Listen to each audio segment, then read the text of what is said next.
Hi, I'm Debbie Harris and I'm so excited to be one of the new guest designers here on Sewing Street. I live and work in Melton Mowbray in Leicestershire, where I run my own knitting and sewing business called Mabel and Deb.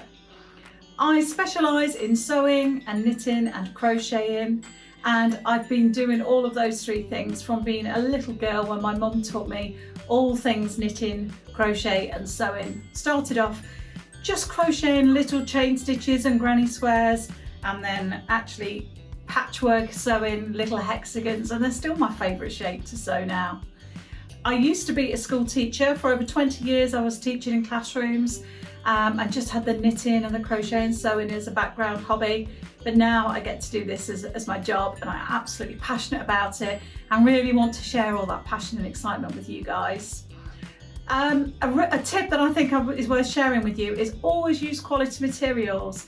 So whether that's your fabrics or your threads or wool, the difference in the quality of your materials can really make a difference to your finished project.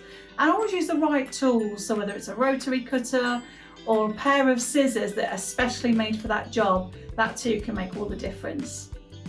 My claim to fame in 2020 was being one of the winners of the Great British Make Off here on Sewing Street when I did my debut sewing demonstration in November last year. And it was just a wonderful experience, and I'm so excited to be here on my Sewing Street journey with you all, bringing lots of tips, techniques, and looking forward to doing lots of exciting projects with you throughout the year. So lovely to meet you, and I look forward to seeing you soon. Bye.